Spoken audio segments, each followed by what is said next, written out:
Chapter 4. As I said, we had attended an East Africa missions meeting when we first arrived in Africa. We rode a train from Nairobi to Mombasa, Kenya. The train was old and the tracks were even older, but we made it safely there and back. Now it was time to speak with Mission Aviation Fellowship and book our flight on one of their small planes into Zaire. The flight was about 2 hours long. There was no bathroom on the plane, but we made it to our first stop. Planes would always land in Bunia before taking off to other areas of the Ituri forest. But soon we were on our way again for another hour or so flight. Daryl and Sharon Sturgeon were with us as they would be our mentors and lived just down the street from where we would be staying. Jim and Sue Comer were home on furlough, so we would be staying in their house and learning Lingala until January 1989. At the same time, I would be homeschooling Jennifer and Jason. One afternoon in October 1988, I was standing in the doorway of the room that had a high-frequency radio in Daryl and Sharon Sturgeon's home. We were waiting for the MAF, the Mission Aviation Fellowship pilot, to come on, and then we were going to talk to him and make reservations for him to fly our family over to the boarding school. We wanted to check this out and see if it did become necessary, could we send our children there? The radio began to make a crackling sound, and the pilot's voice could be heard. I stepped inside the room to be able to hear better, only to hear the words, "Tell Joe Wilson her father passed away." I was stunned. We made him repeat the message just to make sure that we heard correctly. He said the same thing. That was all he knew. My family had contacted Springfield, Missouri, who in turn contacted the MAF, and it was decided that the pilot would tell me as he was scheduled to speak with us that day on the radio. There was no way that we could all make that long trip back home, and absolutely no way that I could do it alone. But somehow, through the grace that God gives, I made it through the weeks or the months that it took to receive a letter from my sisters describing my father's bad health decline, his trip to the hospital, and then his homegoing, with each one of my siblings and mother by his side. I grieved, but not as some do, because I lived with hope that tells me I will see him again in heaven. My daddy never fully understood how I could leave America for a place like Africa, but he was so proud of me. My family told me that he stood to testify in church and brag about me every chance that he got. By now, Jennifer was doing 6th grade and Jason was 2nd grade. We used our French in town, but with the local people and our pastors, we must speak Lingala. After learning French, Lingala was a breeze. And soon Billy was preaching, and me and the children were able to greet people and shop in the outdoor market. Easy was not the right word for homeschooling the children. Every day was a fight and a struggle to get the required amount of work done. Jennifer was a good student and able to do a lot on her own, and I didn't understand why it was so hard for Jason to not be able to sound out his new spelling words and learn them phonetically. I would say, "A, what sound does A make?" You know, as in the word apple. He would look at me strange, as if he had never heard that before. I found out later that his first teacher he had had in Quebec had taught reading by sight and memorization. He had no idea of the sound that each letter makes. This made second grade for him very difficult, as we were using a very different type of curriculum.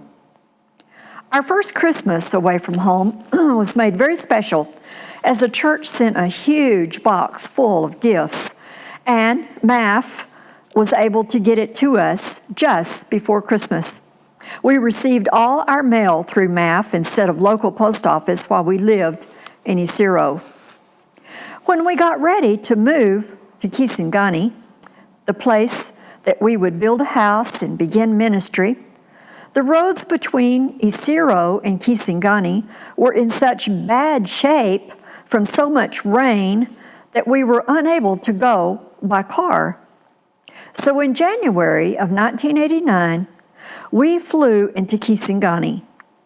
Billy flew back later when the roads dried up, and he drove our Speed the Light vehicle the 350 miles back to Kisangani. Marge and Ernie Jones were the other missionary couple already living in Kisangani, and there was a plot of land right next door to them that we bought and would build our house there. Someone had started building, they'd laid the foundation, put up a few walls, and then stopped. While Billy and a crew he hired worked on building the house, we found an apartment in town that would do until the house was finished. I stayed at home with the children, homeschooling, while Billy worked. It became harder and harder every day. I would lose patience with Jason, and he would become angry with me. He and I both would get so frustrated because he could not and would not do his schoolwork. Finally, one day I said, "No more."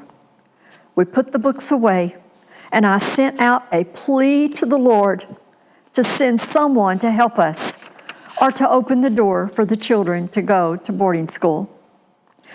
Before coming to Africa, we had decided that boarding school was out of the question. It was about 1,000 miles from where we lived, and I couldn't bear the thought of being away from them for so long. The normal schedule of the boarding school would be 3 months at boarding school. You could see them in the middle of those 3 months, either coming to visit them or they would come to visit you if you were not too far away.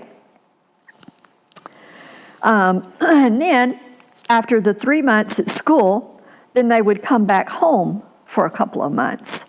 And each year, this would complete a year or one term. They would have to fly there and back as the roads were unreliable. And I just didn't want that for my children. So I had made the decision for them to just be homeschooled. But I never realized how rough that would be. The children missed being around other children. And so boarding school was beginning to look very appealing to both of them. Jason played outside some with the African children, but Jennifer was very shy and not as outgoing as Jason. So we looked into placing them in a boarding school called Rathi.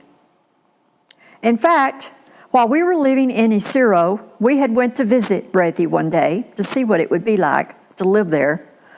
It was an old school that had been there many years and was situated in northeast Zaire, just across the border from Uganda.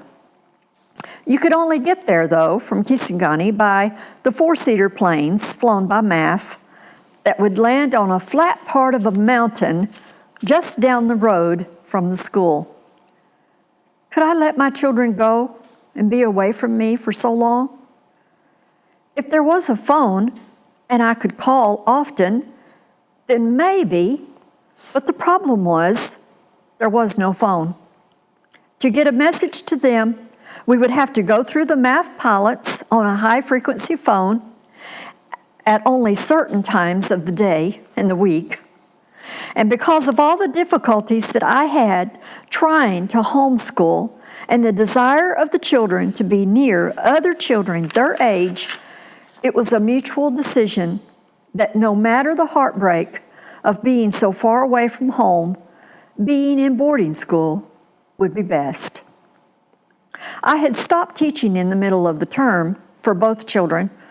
They were behind and not really ready for their next level, when it was decided that Marge and Ernie's daughter and her husband would come to Kisangani and stay a few months, and it was exactly the time that we needed the help. It was a miracle from God. Someone qualified, which Jan was, to help both children finish up the term, and her husband would help Billy finish building our house. So in 3 short months, Jennifer and Jason were ready to go to boarding school. It was hard, very hard, to send them off and not be able to hear from them for weeks, sometimes months. But God gave such peace once again, and each time that we were together between the terms, we made the most of our time together. I loved on them, fixed their favorite food, and I didn't force them to do the chores that came with living in the dorm or at boarding school. Jennifer has good memories of that year and made lifelong friends. Jason, on the other hand, struggled with doing all his schoolwork and things that were required of him. He was only a 3rd grader and so young to be away, but it was the prophecy over our lives before we came to Africa that kept us all going and knowing that it was for the best for their education and that it would not be forever. To show you how hard it was for Jason, I wanted to read a poem that he had written later. He was only in 3rd grade at that time, but later on, a few years later, he wrote a poem called RVA Life. And this RVA stands for Rift Valley Academy, where he attended later in the school year. The name of it is RVA Life, ? The drive was long and the roads were rough, but I wasn't worried about all that stuff. Our goodbyes were said, and then I was led to a room so new. It was quite small, only made for 2. As my parents drove away, I was left with nothing to say, left on my own for 3 months all alone, night after night, tear after tear. All I could think was to get away from here. The bed was hard, my pillow wet. Jobs were required that I could never have met. But a love still grew that was always fresh and new. The love of God put me through. But I'm still here to lend a shoulder to you. By Jason Wilson.